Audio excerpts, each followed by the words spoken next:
देखो, कल शाम 7 सवा 7 बजे के बीच की बात है। यहाँ पर ये कविता फोटो स्टेट के नाम से एक दुकान है जो कुमाऊँ समाज की है। यहाँ पर कोई एक बिना नंबरों की कैंपलर आई और उसने इस दुकान पर जो ओम प्रकाश जी बैठे हैं, उनके एक पुत्र है रामजी लाल जी, और 3-4 कर्मचारी बैठे हुए थे, उन पर जानलेवा हमला किया गया है। उनको मारने की कोशिश की गई है। कैंपलर चढ़ाकर इनका काउंटर, कंप्यूटर, पट्टी वगैरह जो लगी हुई ये तोड़ दी है। तो इसके प्रति व्यापारियों में रोष है कि आए दिन यहाँ गुड्डा में इस तरह की घटनाएं हो रही है और ये जो गैंगवार चल रही है, ये गुड्डा में व्यापारियों से हफ्ता वसूली करती है, उनको जान से मारने की धमकी देती है। इस तरह की घटना हो रही है। तो इसके विरोध में हम सर्व समाज एवं व्यापार मंडल से निवेदन कर रहे हैं कि आप सब इसके विरोध में हमारा सहयोग करें। आज इनके साथ घटना हुई है, कल किसी व्यापारी के साथ भी घटना हो सकती है। तो हमें पुरजोर इसका विरोध करना है और प्रशासन पर दबाव डालना है कि जो भी दोषित व्यक्ति है, शाम 7 से सवा 7 बजे की बीच की बात है। ये साथ जी के साथ घटना हुई, बातचीत करूँगा वैसे आप बताओ। 7 बजे ही घटना है। 7 बजे हम दुकान को मंगल कर रहे थे। उस टाइम पर एक कैंपर गाड़ी आई जिससे पीछे से 4-5 बार टक्कर मारी और काउंटर को गिरा दिया, तोड़फोड़ की, जानलेवा हमला करने की कोशिश की। तो जाते समय ये चेतावनी दे के गए हैं कि आइंदा छोड़ेंगे नहीं। तो आपकी कोई पुरानी रंजिश है? नहीं, कोई रंजिश नहीं। इसके साथ साथ कविता ऑफसेट के प्रोपराइटर विनोद जी मऊ करा हुआ। देखिए, ये कल की घटना है, 7:15 बजे की है। अचानक कैंपर गाड़ी आई, उसमें विकास चौधरी जो जाखल का है वो आया और उसके साथ में 2 आदमी और थे। वो आए और तुरंत गाड़ी को बिना कोई निर्देश दिए, बिना कुछ बोले गाड़ी को ऊपर चढ़ा दिया। उनकी नीयत जान से मारने की थी। गाड़ी पिकअप कैंपर को 3-4 बार चढ़ाने की कोशिश की, लेकिन बीच में काउंटर पड़ा था और काउंटर पटिया देखने को आपको मिल रही होगी, टूटी पड़ी है।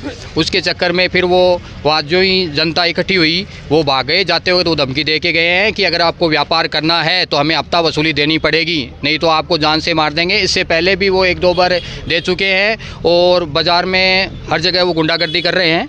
ऐसा उनका चलेगा नहीं, पर आए दिन व्यापारियों के साथ ऐसा हो रहा है। मैं सर्व समाज से, मेरे समाज से, व्यापारियों से सबसे मेरा हाथ जोड़ के निवेदन है कि सब इसमें हमारा सहयोग करें।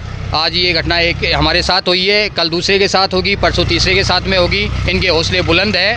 हालांकि पुलिस इसमें रात को FIR दर्ज आती है तो ये इनके हौसले बुलंद है, ये कई बार कर चुके हैं ऐसे। तो मेरा तो यही सबसे विनम्र निवेदन है कि हमारे इस कार्य में हमारे साथ देवें। और अभी हम यहाँ विरोध प्रदर्शन के लिए एकत्रित हुए हैं। इसके बाद में पुलिस थाना गुडागोड़ में भी जाके थानाधिकारी साहब से इस बारे में बातचीत करेंगे कि भाई क्या कार्रवाई हो रही है, क्या नहीं हो रही है। समाज में भी रोष व्याप्त है, व्यापार मंडल में भी पूरा रोष व्याप्त है। हर आदमी का फ़ोन आ रहा है कि भाई ये घटना क्यों हो रही है, इसके विरोध में प्रदर्शन किया जाए, इनके विरोध में विरोध किया जाए इनका। तो इस मामले में प्रशासन कार्रवाई नहीं कर रहा है? जैसे प्रशासन जहाँ तक है, प्रशासन लगा हुआ है, लेकिन हम ये मांग कर रहे हैं कि प्रशासन तो बार बार घटनाएं हो रही हैं, बार बार प्रशासन ऐसे लिपापोती हो रही है, लेकिन वो कोई ठोस कार्रवाई नहीं हो रही है। पहले भी ये घटनाएं मार्केट में होती रही हैं। तो ऐसी वो ठोस कार्रवाई हो कि आगे से कोई भी व्यापारी के साथ में, कोई भी किसी भी समाज के बंधु के साथ में ऐसा माहौल पैदा नहीं हो। 7:15 बजे का टाइम था, दिन दहाड़े लोग गुंडागर्दी कर रहे हैं। पूरा हरियाणा बना रखा है इसको, राजस्थान को भी। अब अपना मतलब कोई भी आदमी यहाँ सुरक्षित नहीं है।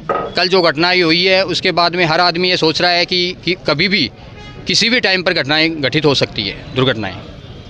ठीक है सर। नहीं चलेगी, नहीं चलेगी, नहीं चलेगी। विकास जाखल हो या और कोई हो, गिरफ्तार करो, गिरफ्तार करो। विकास जाखल को गिरफ्तार करो, गिरफ्तार करो, गिरफ्तार करो। विकास जाखल को गिरफ्तार करो, गिरफ्तार करो, गिरफ्तार करो। 72 से 72 बजा देंगे अगर विकास जाखल को गिरफ्तार नहीं किया तो।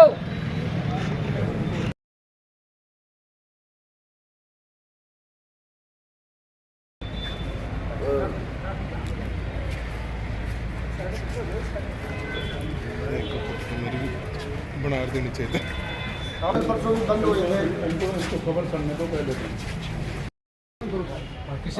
कैंपर गाड़ी, बोलेरो गाड़ी, स्कॉर्पियो गाड़ी, काले शीशे की किसी भी प्रकार की कोई गाड़ी हो उसको बंद करो। हम ये लगना से आज बंद हो रही है बता दो। तब तो हम संग मजा आया। देखो अब आप हमारे अब सुनो मेरी बात। अभी हमने ये 20 दिन में वो काम किया है कि एक बार पीछे राउंड काटोगे ना तो सीना की बटन लगेगा ना टूट जाएगा, समझ गए ना? अब तो एक बार मेरे बारे में या मेरी एक्टिविटीज या मेरे काम के बारे में जरूर समझिए। एक आदमी में बिल्कुल नेक नीति से बढ़िया 100 का 200% दे रहा हूँ तुम्हें, और फिर मान लो फिर बेफालतू जैसी बात आए ना तो फिर मेरे को मज़ा नहीं आता। सही बात, समझ रहे हो ना मेरी बात? अब काम की बात तो मैं समझ रहा हूँ कि तुम्हारे जब से थाना स्थापित हुआ है ना, इससे बढ़िया मेरे से बढ़िया रिजल्ट नहीं दे सकता तुम। ऑल ओवर फंक्शन में 10 तो वो पड़े हैं अभी बदमाशी करने वाले। सुनो, और जो रात में बदमाशी वाला ये गाड़ी आई है अभी आपके सामने, आधा थाना लग रहा है इस काम में। तो जब मैं इतने जोर से जुट रहा हूँ ना तो फिर कत्ते ही तुम्हें ऐसी हल्की बात नहीं करनी, समझ रहे हो ना? फिर हल्की बात नहीं करनी। अच्छा रही बात इसकी कि तुम्हें, अब सुनो मेरी बात पहले। अच्छा या फिर इन लोगों का ये फर्ज है कि आप इनकी लीडरशिप कर रहे हो, तो इनका ये फर्ज है, सुनो मेरी बात पहले, कोई दिक्कत नहीं, आप अध्यक्ष बना रखा है आपको, तो आपके कोई फर्ज भी है, दायित्व भी है, आपकी जिम्मेदारियाँ हैं, तो आप बिल्कुल करो। लेकिन उससे पहले एक बार थोड़ा सा इनको आपको इनसे समझना था। मेरे को कितना बढ़िया लगता है आप अकेले आके, और यूँ सुनो मेरी बात पहले, मेरे को कैसे बढ़िया लगता है? चलो क्यों तो कुछ नहीं तो मैं ये कह रहा हूँ, मैं तो रात से कुर्बान नहीं हो गया जो मैंने मेरा पूरा खून का जी के पीड़ा है ना वो उल्टा सुल्टा बोल भी दे नाराज मत मानिए। हमने तो नहीं देखा है। अरे हमें तो जो चाहिए ना, आपको तो चाहिए 2 दिन बाद में, हमें तो हैंड टू हैंड चाहिए ना, क्योंकि हमारा हम जिस रुतबे से और जिस ढंग से नौकरी करते हैं हमें काम चाहिए, और काम के बाद में जो क्राइम है ना कहीं गिरपन है, तो चाहे भले इनके पीछे कोई तुर्रम खां का हाथ है, सारे नस्ल खत्म कर दूंगा मैं। अभी दादा के इतनी है मेरी मामला। अब सुनो कि दादा के तो वो रजिस्टर मंगाओ। अब सुनो वो रजिस्टर के लिए तो मैं सीएलजी की मीटिंग बाद में ले लीजिए। तो आप सुनो सीएलजी क्या होगा? अब मेरी बात सुनो पहले, ये सीएलजी नहीं है, ये पीड़ित पक्ष है, अरे तो और सारे हमारी 5-7 बात तो लिख लो थे। अरे आपकी बात सीएलजी के तो भाई वो वापस आएंगे वारदात को ना मान मेरी बात तो सुन लो पहले। सीएलजी की जो मीटिंग आप लोगों की होती है, मुझे नहीं मालूम कौन कौन है उसमें, लेकिन जो प्रस्ताव देते हैं और देते हैं उसमें तो कार्रवाई आज तक हुई नहीं। अब ये सारी बातें तो मेरे उस विषय में बताओ देगा थोड़ा सा। अपने गुड़ा कस्बे में एक कविता प्रिंटर्स की दुकान है जिसका काउंटर लगा हुआ था, तो कोई अज्ञात लोग हैं या जैसे भी अभी क्लियर करके बताएंगे वो लोग कहाँ भाई ज्ञात हैं क्या अज्ञात हैं, उन्होंने उस काउंटर में टक्कर मारी है और कोई धमकी भी दी है। तो इस मामले में हम जो भी नियम अनुसार कार्रवाई बन रही है वो कर रहे हैं और मुस्तैदी से कर रहे हैं। अभी एक बार रिपोर्ट फाइनल आने के बाद में कहा भाई कि क्या घटनाक्रम हुआ है, उसी आधार से नियमानुसार कानूनी कार्रवाई की जाएगी। हाँ इतना है कि अपराधी तत्व को किसी भी कीमत में बर्दाश्त नहीं किया जाएगा, उसको 100% प्रभावी कानूनी कार्रवाई करके और उसको सलाखों के पीछे ले जाएंगे। ग्रामीणों का भी थोड़ा बहुत हस्तक्षेप बता रहे हैं, जैसे कि भाई इनका हाथ है या नहीं इस मामले में? नहीं, ग्रामीण का अभी तक तो कुछ ही नहीं है। अभी तक तो कोई आए हैं व्यापार मंडल वाले, उन्होंने बताया है कि साहब जो कोई बात हुई है उसमें हमें न्याय मिलना चाहिए, तो उनको आश्वस्त किया है कि बिल्कुल फर्स्ट प्रायोरिटी पे और अवलंब उनको न्याय मिलेगा। धन्यवाद।